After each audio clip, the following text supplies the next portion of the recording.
The HACKney Carriage, hacking health across London with me, Salka from Apeal Wörld ACV, learning from the experts. Fasting kills me. People talk about fasting like it is a cure-all and a fix-all. Let's talk about the effects of high blood sugar, not just in the short term, but the long term. It's really empowering when you feel the difference. The field of medicine is moving beyond the prescription pad. It's becoming more intuitive, it's becoming holistic. It feels like there's some symptoms that are really common.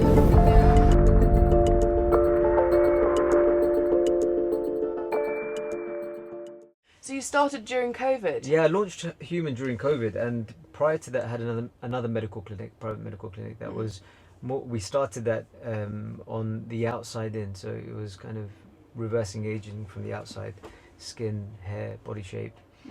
And during that time I came across the notion of slowing down aging from the inside out, and so I studied functional medicine in America in 2014. At first I started to practice that, and I was like blown away, because I was still a GP and I was working as a GP throughout all of this, and I was just blown away at how you could reverse people's disease state, improve people's health, you know, and improve their quality of life. And so ever since then I just became committed to trying to get these approaches out onto patients. And then in COVID was a big kind of wake up call for me, but for society generally. And I was like, okay, I really want to just do a health focused brand that really communicates effectively, builds community around engaging with your own health, the notion of self-health. And you can go in, even though you're not experiencing any kind of major symptoms or disease, you can go in just to you know, optimize your longevity for like future. Short, medium and long term. So really fascinating that this methodology, I mean, for me, health is a state that you can engineer. So you can choose the type of health that you want, and then you can work towards getting that health. And health is a series of outputs, a bit like a car, right? When you've got a car, it's got different things on the dashboard, like and the a taxi. cab. Like the HACKney carriage, it has different things on the dashboard. You know, the kind of mechanics will be able to look at your braking, you know, your torque, your handling, your braking speed, etc., etc. These things that pop on your dashboard that indicate the HACKney carriage's performance. The human body also has things that it's producing every day: energy, mood, immunity, vitality, digestion, right? And then it was, okay, what is the dashboard for that? What are the markers that we need to look at? And once we identify those, what are the interventions that we can prescribe people to do, whether it's nutrition, lifestyle, hacks, therapies, that then you can put into play and you can see health improve. So you don't need to wait to be sick, because those parameters of identifying sickness is really when your body's deteriorated quite a lot. And those parameters haven't changed for a long period of time. You know, we diagnose disease based on parameters that have been set many, many years ago. And so if we're looking to identify people that are on their way to disease but haven't fit into these criteria yet, we have to broaden the criteria. We have to look a bit more forensically. And then we utilize, the irony in all of it is that when you identify these processes that deteriorate sooner, the interventions that you do are safer. They can be like apple cider vinegar before your meals to improve your blood sugar response. It's interesting what you can do to feel better immediately, but also how it helps long term. That's right. And something that I've learned and I'm really passionate about is how you can stabilize your glucose levels, because I feel it really helps me. Like immediately I can feel so much better, because there are many things you can do. And for me, I love apple cider vinegar, but one of the most important things is that I need to have enough protein in the morning, because I didn't do that before. You know, I would have a toast with some banana on it, and then you know, I thought that would set me up for a good day. You thought that was healthy because you had the banana on it, right? We grew up on jam on toast. Yeah, I know, exactly. So banana is good, but that's also a lot of sugar in it. But you know, having that enough protein in the morning, and one egg is not enough. Like you need more, and that's just changing something in your lifestyle that is not hard, but you might not know about it, and then you change it, and it's really empowering when you feel the difference like immediately. But when you go into your clinic, so if someone would come into your clinic, and how would you approach it? Like, because you have so many different things that you can do. I was just down there. It's very exciting with the NAD plus and the cryo. Do you say cryo or cryo? Yeah, cryo. Cryo. Yeah, cryo. How would you would you do How tests? how do you navigate How that? do you navigate? Yeah, because so we're it's also a really, different. Really, really good question, and that's the whole point, you know, of having this broad variety of tools, is that we are also different, and we're all very different, and they're engaging with everyone's very different at the point that they're engaging with the process of improving their health. So first step is to have a really good consultation with someone, and you know, we do that through a discovery consultation. We call it a discovery because we're learning about the patient, but also they're learning about themselves. Through that process, they're going to help put things together that haven't been put together before, because traditional medicine doesn't do that very well. It doesn't put things together. It won't put together your thyroid disease or your energy symptoms to your digestive function. And preventing things from happening. Correct, yeah. So you can only prevent things once you become aware of them, right? And then you work on the strategy once you get there. So first step is a really good discovery consultation that we're doing with one of our health experts. According to your goals, your health state, your budget and your availability and what you want to achieve, we'll curate a plan for you. The plan has two streams. Stream number one is, let's work on your health through working with the integrated health team, so functional medicine doctor and a functional nutritionist working with you. We do a foundational blood test, one panel that we put together that looks at 130 markers. And that's represent thorough. Yeah, it's very thorough. That represents the important processes that go in day out to produce your state of health. We look at them from a traditional medical perspective, but then also from a functional biochemistry perspective. So we identify functional imbalances. In functional imbalances are like detoxification issues, or leaky gut, or candida overgrowth, or you know, inflammatory risk within your blood vessels. So we can then we can create a blueprint of a strategy from there, and work with you across your nutrients, so macros and micros, your food hygiene, the way you eat, the way you incorporate things like apple cider vinegar into your routines, the way you not just beyond nutrition, very holistic, stress management, movement strategies, etc. And then prescription supplements. So we prescribe you nutrients according to what you're missing or to correct those functional imbalances, and we continue working with you over a year. So we deliver that on a 12-month program, because that's the best way to work with people. Traditional medicine will say, you come in with a problem, here's a prescription. Yeah, it's not a quick fix, and also it's good to have that support, because you need to have some support to be able to follow things through, and the accountability response. It helps. Yeah. It really does help, doesn't it? And the check-ins, you know, like. Yeah. And we're human, right? Like we're gonna make. We're not gonna be perfect all the time. Because some people might have a drink. Some people might, you know, not sleep very well, be stressed with work, and these things will affect our health. So it's good to have the check-in. Yeah, So for sure. And it's a constant journey, isn't it? It's not like every day we need to make choices that can either help us or not. But then it's another day, and you can always, you know, do something, but you need the tools. You know, I've suffered from really low mood and fatigue for majority of my 20s. I'm 29 now, and now in my late 20s I'm starting to discover tools that can really help me. Before, I've always strived to be healthy, but I would just set myself up for like a disaster. Like I would have smoothies in the morning that would just spike my glucose, because I didn't realize how I need to, you know, make it to actually fuel me and to feel good. And I find it really fascinating with feeding yourself for your mental health and for your brain health, not just because, you know, because you're hungry and you just want to eat something. But I wanted to ask you, what's your daily non-negotiable? What do you do every day to feel good? Every day to feel good.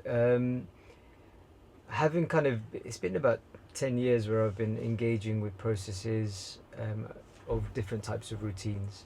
I think self-awareness is the number one thing that I put into practice a lot, where I depersonalize, come out of my body, and I look at myself and I think of myself, am I getting into a stress response? Am I in a recovery state?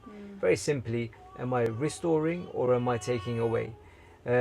Helping me identify where I'm at with my kind of current state helps me make the right decisions on, or not the right decisions, I don't like that word, right or wrong. No, But it exactly. helps me make helpful things in the direction of where I want to get to. It's mindful.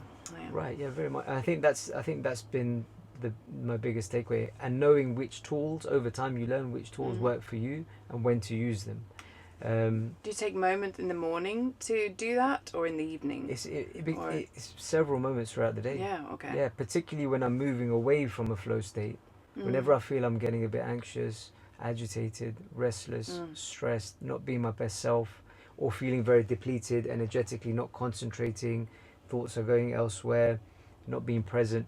Those are the moments when that happens. I start to then depersonalize, think about that, and get back into a centered, grounded state. I like that, because sometimes I can feel that I try to do what you just said, but I think it's very often we're on autopilot and we're just reacting to the world, and it's a good opportunity to actually sit down and to really look in. But what do you do in those situations when you feel stressed? Or do you take yourself out of that situation, or do you because we all deal with stress in different ways. Do you put full stop and then you take yourself out, or how do you cope? Well, stress is a state that you experience that's a combination of what's going inside in your biology and then what's going on in your environment. So there will be people that stress you, but the same person or the same situation you might respond differently to, depending on your underlying biological state, how ready you are to handle stress. Yeah. So I like to look at the heart rate variability as a metric. I use the Oura Ring on a day-to-day basis as telling me, as a gauge for understanding how my physiological state readiness is for stress. The higher your HRV, the better, the more biologically calmer or better state you are in to handle stress or biological resilience, I found. The lower the HRV typically correlates to those days where you feel a bit less stressed. Okay. Then you look backwards and you say, okay, how have I been living over the last couple of days? Have I been sleeping? What's my nutrition been like? Yeah, it really impacts you, doesn't it? Yeah, and how have I been controlling my thought process, understanding your triggers. Then, so you go from the biology then to a bit of the psychotherapy work, which is understanding your own thought triggers. You know, what's triggering me to become anxious in this state? Is it a fear of loss? Is it a fear of, whatever, a bunch of these, things that can come up. And so I found that a really good equation to be able to really understand how I got there, learn from it, put that in the bank, so that in the future I understand myself better. So I can then make strategies. If I'm going to see that person or in that situation of stress, I can start working on that a few days before. Yeah. So you build up that resilience for that's right. Yeah. And part of what we do, one of your earlier comments was that we help people not just that are sick, but we help people that want to perform the best. So an example of that is we work with some elite athletes, the number ones and twos of different sports, and I love working with them because we're working towards a specific event that they're going to need to handle a lot of stress through that process and be performing at their best in the ring, for example, in front of 90,000 people. Yeah. So it's helping them develop the strategies and the tools to be in the flow state so they can perform their best. Flow state is your best state of performance. And what is flow? I was going to ask you, what is flow? Flow is being grounded and being present, and being biologically unstimulated. It's not being amped up on coffee and other stimulants just to try and that can actually just try and cope, right? But that can actually make decision making impaired. So flow state is being really energetically restored, so not feeling fatigued, emotionally and mentally present, and literally physically feeling grounded, in your state. And that's so that's basically Can how I you- define a flow state. Can you achieve flow state for every day?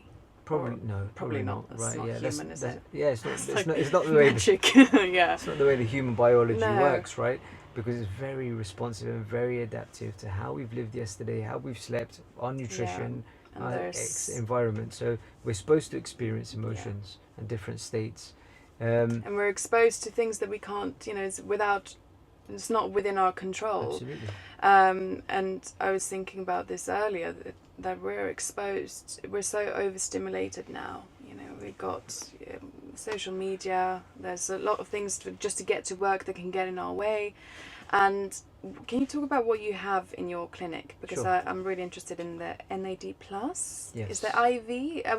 What does that do? So NAD plus is a vitamin B3 derivative. So it's naturally occurring within our cells, but it depletes as we get older. So as part of a longevity strategy, we want to restore people's NAD levels higher. What does NAD do? So NAD works in several kind of main mechanisms within the body. Number one, it helps in create energy from oxygen in the mitochondria. So each of our cells contain a mitochondria. On average, we're made up of 5 kilograms of mitochondria within our body, and they're the engine of producing energy at a cellular level to make all of the functions of each cell work effectively and efficiently. So if we can help increase cellular energy production, guess what? Your cells will work better. Guess what? You restore better, you feel better, and you experience health better, right? The second thing that it does is behind the scenes work. So stuff that you don't really notice. It's a bit like when you leave the house and you have your window cleaners cleaning your windows, and you come back to clean windows. That's what longevity proteins do. Sirtuins and other enzymes and proteins that work behind the scenes to clean up some of the debris and damage that's happening and accumulating. So NAD works to activate those longevity pathways. Is there ever too late to start doing that? From my experience, no. And is it ever No. too early to start it? I would say that you don't really need to start it at less than 25, Okay. unless you really want to experience some performance. You can get some performance enhancing goals from the energy, or you're really depleted and you're sick, because sickness depletes NAD and you can't restore your levels up so quickly. The final thing that's very relevant to the earlier conversation is that NAD is a precursor to neurotransmitters like dopamine, so it's very calming for the brain, right? Okay. Where we are overstimulated, and we're in social media depleting our dopamine, we found that NAD plus is very good at restoring dopamine. It's also used in any addictive pathway to help come out of addiction. Okay. Yeah, so NAD plus, we're one of the first clinics in the UK to introduce it. We've treated thousands of patients with it. We have an NAD home kit I feel like for we all patients need a as bit well. of that then. You know what? There's the benefits. There are of a huge number of benefits for it. So we are a big fan of NAD. We're a big fan of oxygen. Yes, you have the hyperbaric. Yeah. So when we do NAD plus, we increase your circulating levels within your blood of NAD. Some of that gets taken up within the cells. At the same time, we like to put you in the oxygen chamber, the hyperbaric oxygen chamber. Did you do that the same day or a different? Yeah. Yeah. So we do that. Sometimes you do the IV in the chamber once you're more experienced with doing NAD, and then you flood your body with oxygen, because going into a high pressure oxygen chamber increases your oxygen carrying capacity by 20 times. So significant increase, because it makes the oxygen particles smaller. We carry in the liquid that carries the red cells, normally which is the plasma, not just the red cells. So you flood the body with oxygen. So the NAD utilizes the oxygen and the cells work better. So they really do work well together. The other benefits of hyperbaric, I was the first doctor to introduce hyperbaric oxygen into the UK in a kind of clinical environment. That was about 7-8 years ago. And based on kind of understanding of the human body as it deteriorates naturally, we stop producing as many stem cells as we get older, right? This is why intermittent fasting has become very popular. Yeah. Because it found that it helps a process called autophagy, which is the killing off of aging cells, which creates space for new baby cells to grow. So where the human body is a biological organism that replaces itself as a whole every decade or so. Can every cell replace itself? Pretty much every cell, up to a certain age, and then we start to, Oh. not defined age, but that process of replacing our cells becomes less efficient after 25, Yeah. 29, Yeah. around that time, mid to late 20s. Then we start a gradual decline. We're pre-programmed to deteriorate, and one of the mechanisms of aging is actually our inability to regenerate and heal, and stem cell production is a big part of that. So that can really help. Yeah, so hyperbaric is one of the few therapies that direct stimulates new stem cells to be released from your bone marrow every time you go in it. So you get a surge. Whatever age you're in. Yeah, whatever age you're in, you get a surge of new baby stem cells being produced, because a lot of the stem cells are released from our bone marrow. So, Okay. so that's why I really said, okay, look, I study stem cell medicine, and I really believe in the power of it.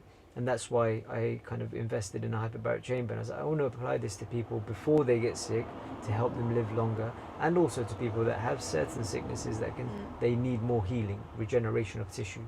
And so we apply it for that. So I love the combination of NAD and hyperbaric, phenomenal results for a variety of conditions, but a lot of neuroinflammatory energy, so kind of energy, brain fog issues, the profound fatigue that people experience. And supporting kind of mood disorders as well, so the anxiety, the restlessness, the agitation. Yeah, I feel much more. I mean, after COVID, I experienced, a lot of fatigue and low mood, and a bit before, but it kind of escalated during the COVID period, the last 3 years. And glucose is one of the things that can help me to feel better, and but it's not just one answer and that's going to fix everything. So it's really interesting what different things that are out there but we don't know about that we can do to actually feel better, because it shouldn't be right to feel tired every day. It's not, that's not how we should accept that this is just me. I'm really interested in trying both those things. And we talk about glucose. Yeah, I think it's a really important topic to understand better. Glucose is important, and it's used up to create cellular energy, right? But it's one of the important things, and that's where also in the mitochondria the utilization of oxygen is required through the Krebs cycle, as well as the breakdown of glucose to create energy. So you need a couple of things to create energy. High circulating glucose is generally pro-inflammatory, and that's why we want to keep your blood sugar stable. Glucose immediately causes a hormone to be released, insulin. Insulin then is acting to bring down your glucose. However, in high stress, we release cortisol. We live in a very stressful environment, in London, big urban cities, the modern world. We're not biologically adapted to keep up with the technological advances. No. Let alone the pressures now on us, even for working on a day-to-day basis. Notifications, emails, WhatsApp. Constant. We're always on biologically, right? So that our body is then training itself to keep the blood sugar high and be resistant to the insulin. So insulin resistance starts to happen. Yeah. So cortisol goes up. It's like, okay, I need energy. Blood sugar goes up. To stay up. Right? Because I need to fight a flight response. I need my blood sugar to be up. Insulin goes up, but then a signal happens saying, actually insulin, we're going to ignore you. So your insulin stays high.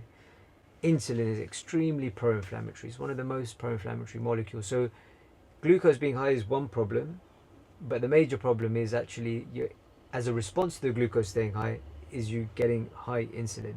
That causes leakiness of your blood vessels, which then causes other pro-inflammatory states within the body. This is why in diabetes, we screen for diabetes, why it's so important for us to screen. It's so common now. Type 2 diabetes and pre-diabetes is extremely common. Yeah. But let's talk about the effects of high blood sugar, not just in the short term, but the long term. Why are they so deleterious to long-term health? They affect all your blood vessels. So if they're affecting all your blood vessels, high diabetes, which is essentially not being able to get your blood sugar down, then you will have all major organ disease, kidneys, it's all heart, brain, You know, this is why we're screening diabetes in traditional medicine throughout. Now we think about the 80s. The 80s and 90s were about heart attacks and strokes in medicine. It's like, okay, how do we get heart attacks and strokes down? Then the notion of cholesterol management came about. The next phase was diabetes. The late 90s, 2000s, maybe up to 2010, diabetes became the real focus. It was like, okay, look, actually now we've got a slightly better control on heart attacks with cholesterol management. That's a whole different topic. I just did a great podcast with Dr. Asim Malhotra on this on our channel. Please, do listen to it. It's fantastic. And a functional medicine doctor, Dr. Mark, who's my American chap, who's one of my mentors actually. So after cholesterol management came diabetes management, and even though it's been around for 20 years, we're still not getting on top of it very well, right? It's because escalating. What we're not doing is talking about nutrition and lifestyle as the major drivers of your response to blood sugar. And we're bombarded with sugars everywhere. That's right. In the supermarket, it makes me angry because it's hidden sugars in everything, and they're so addictive. So we get, we can't stop eating it because it's such highly addictive. So what is the solution there? The solution is personalized to each person depending on how embedded the problem is, because that's just one aspect of the problem, right? So blood sugar response is one sign that there's derangement in the body, but it's a very important sign. However, you need an efficient digestive system. Maybe you're getting sugar cravings because you're candida overgrowth in your gut, because you've had long-standing leaky gut. You've taken antibiotics a few times, and candida is overgrowing in your body and driving a carb craving. So that's an indirect driver of the desire for carbs, because candida feed on sugar. How do you test for candida? You can. But do you need to? Because I asked my GP if we could test that for me, but she said that they wouldn't do that. And where do you go? You go to human. Yeah. Okay. Really? Yeah. So you can test for that. We've released this home testing kit that tests for 4 important markers related to digestive function. Zonulin and occludin, which are proteins released by your small intestinal wall if you've got leaky gut. Okay, because leaky gut is one of the major problems that is correlated to a lot of disease states. We test for candida as well in your blood, so antibodies to candida, so yeast, and then we test for lipopolysaccharides. So these are endotoxins, toxins released by bad bugs, gram-negative bacteria. So we're testing for how your intestines is manifesting in your blood, right? Because the role of the intestines, the whole intestinal tract, the role of it is to take out nutrients from your food and deliver those micronutrients and macronutrients through your blood to your cells and your tissues. So we want to see that process at a broad level. It's called a leaky gut or gut barrier panel test that we've got on our human. Would you say it's common? More common that we wouldn't? We've been testing leaky gut since I've been doing functional medicine since 2014. I would say that 60 to 70% of patients have leaky gut. Could I pop up with a question as well? Yes, Yeah, Scott. sure. Thank you. So I grew up, I think most of the average Joes like me, we don't really seek help until we feel we need it. Is there a shift in attitude out there to sort of get these checks before we start to feel unwell? Because it just wouldn't cross my mind. Yeah, I mean, I think you would be closer to that answer than I would. In the sense that you, as someone that doesn't engage with health, I'm in the middle of health, right? Yeah, as sure. a provider and educator in this space. I would be interested to know what your thought processes are. Do you think about health more since COVID? Do you think I need to look into my health a bit more?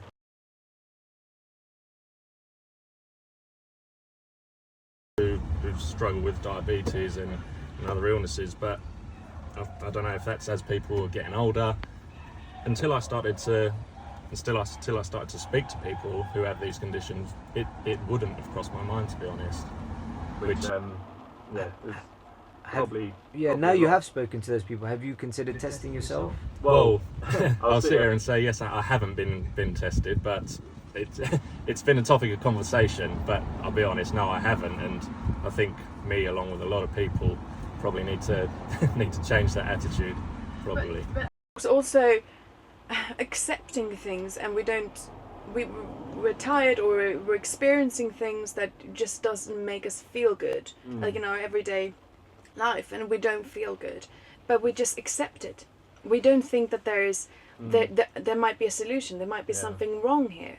And I think actually allowing yourself to be like, I don't want to feel this way. I want to go to the bottom of this, and where should we go? Maybe to human, and actually get that full full holistic, like really deep dive into our health.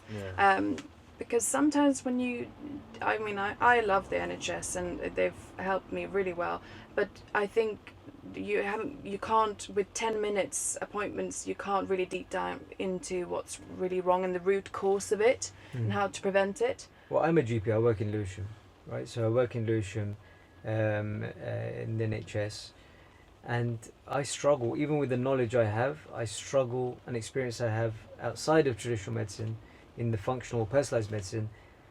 I've struggled to get to patients' root cause of their issues in 10 minutes. It's very, very difficult. So what you end up doing, what traditional general practice does, is that you screen for disease in specific parts of the body.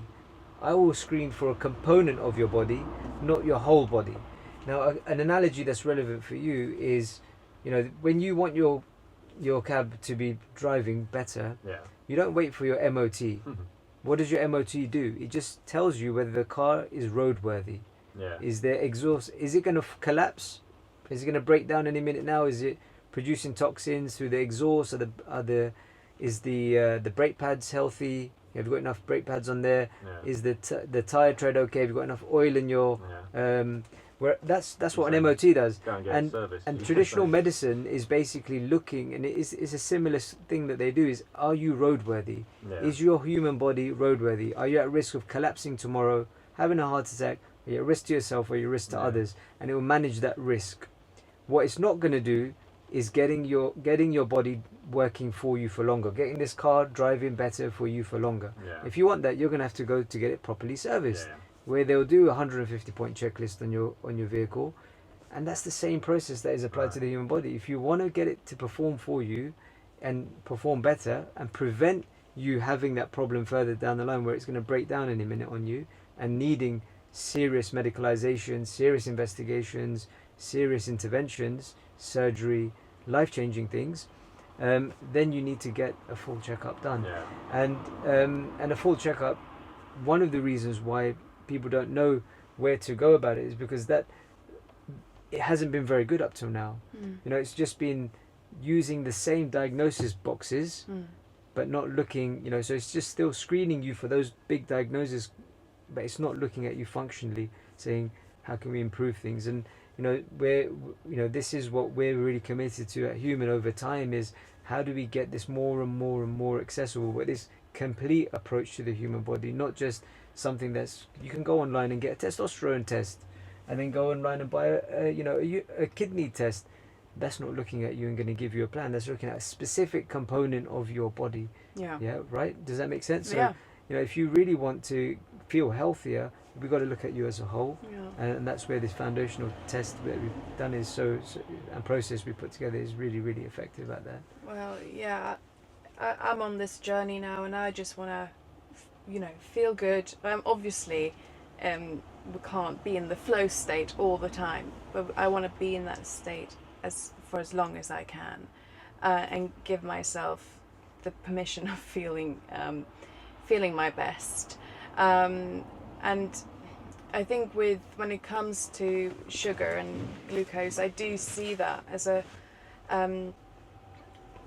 as something that I really need to think about, but also eliminating it completely. I don't know if that's sustainable, or is that something you would do, or you would advise people to? Because some people are like, quit sugar completely. Let's talk about that. One example of that is doing a keto diet. Is keto diet healthy for everyone? No. Is it healthy for some people? Yes. Yeah. Is it healthy for some people at certain times? Yes. So keto diet can be a useful tool used at the right time for the right person. And I know that's not the ideal answer, but for example, it's useful in people that have cancer. Yeah. It's been shown to, shown to keep your sugar levels down, to be very, very helpful for people that have cancer. And also high circulating healthy fats is very, very anti-inflammatory. So good sources of omega-6s. Omega-3s. Yeah. Yeah, and so that's an example. So, also let's talk about another example where you actually need carbs. You're running a marathon. Yeah. What do? Carb load. Yes, exactly. You're doing long endurance events. They carb load. Why is that? Because you need that shorter acting energy reserve and source to be able to dip into for those endurance events.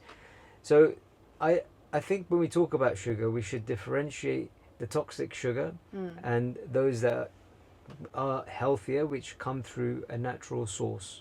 Okay, so the natural sources will be in things like fruit, but not all fruit is good for everyone, depending on the underlying health state. Potatoes has glucose. Yeah, potato has carbs. Yeah, so which break down into glucose. Yeah, so complex carbs are good. Rice has carbs. I prefer brown rice, wild rice, compared to white rice, because that has the outer sheath that hasn't been stripped off in the process. The outer sheath helps you digest the sugar, so you don't get a kind of as much of a sugar spike. So I find that a real trick for people that are showing signs of kind of having a big sharp rise to and it's like immediately after rice. Yeah. So I think and some countries and continents, in hot countries, for example, in Africa, yam really high. The types of foods that they have, Africa and India, really high carb, but then they're burning the calories, they're utilizing it, the heat, the sweat, the energy systems, the mobility. They need that. Yeah. One of the things as a glucose hack is that you use your muscles after eating. So that could be one of the things that you do if you're having like something carb heavy, or having ice cream, that you go for a walk afterwards, like those sort of things. That's a great hack. Yeah, no, 3 to 5 minute walk, right? Or have apple cider vinegar before. Which is a significant improvement to the blood glucose spike, right? It's really interesting. Like with any vinegar, as long as it doesn't have sugar in it, it slows down and quickly starches, turns into glucose, so you don't get that massive spike. But there are many things you could do. So if you would give some advice for people to implement into their life, like 3 things as a general thing, what would you say? I would say restore. So kind of work on your circadian rhythm which is your natural biological response to daylight, to get into a good sleep cycle, right? So that your best restoration happens in good deep sleep. So it's in that 1 to 2 hours of deep sleep in your sleep cycle. But you're not going to get into that if your circadian rhythm is disrupted, or you're feeling awake biologically even though you're feeling tired in the evening. So blue light exposure, consider that, blackout blinds, practice calming your body down. No phones. If you can, no phones, no screens. Don't eat too late. Eat kind of your last meal 3 hours before bedtime, because active digestion stops you getting into deep sleep. So restoration is, I think, the area that you want to be focusing on, allowing your body to heal, regenerate, and then you'll feel more restored. The other part of restoration is really good, clean nutrition. Eat clean, and just avoid processed foods. Things that are more come naturally. So say God made, coming from our nature, are going to be so much more easier for you to tolerate, take the nutrients out of, and rather than anything processed or synthetic. So restoration, simple, clean nutrition. I think those are some really good principles to go by. Yeah, because sometimes we don't think about restoring. We're just on all the time, so we need to switch off and have a good night's sleep. And I agree. And finally, I just thought of something while you were talking. Yeah, good. The movement, types of movement. Yeah. I think core strength exercises are very important. So your squats, Mm. your kind of deadlifts if you can. Mm. Even if you're just doing some air squats, you know, if you're more elderly and you just want to kind of maintain muscle mass, do your squats, do some planks if you can. You know, keep your core strength up, because you need your long muscles to be strong, Yeah. because your long muscles prevent joint decline. Yeah. Because one thing that happens over time is our joints, the wear and tear on our joints. So we need to use our body, otherwise, you know, if you don't use it, you lose it. Yeah. So And bone density and bone density is really important as well. And so muscles and bone density. If you want to improve bone density, is going to be through like gymnastic exercises, and so jumping off like, you know, 1.5 meters, and then jumping down and landing in a squat position. Do make sure that you got good joint stability before you do that. Yeah. No, I do quite a lot of weight training to protect my. I'm quite hypermobile. Okay. But so yeah, that's worked for me. But yeah, movement is so important, Yeah. but not overdoing it. Yeah. Or yeah. Not overdoing anything really. Everything in moderation. nice balance. Thank you so much You're very for your welcome. time. I know we've almost taken up an hour now, and it's. I want to talk more, and I want to get down to human and do the hyperbaric oxygen thing. And I can think of 2 friends that I was like, I want to get them to try it as you well. must. We'll get you in. Yeah, cool. And yeah, the whole bag is yours. So Bless you. Thank you so much. We'll share it out with the team. yeah, cool. Yeah, they love it. Thank you so much. Thank you very much. Thank you. It's been fun. Thank Thank you. you, Scott. Thank you, Scott. Thank you very much. Thank you for driving us, but No worries. not really driving us. Yeah, cool.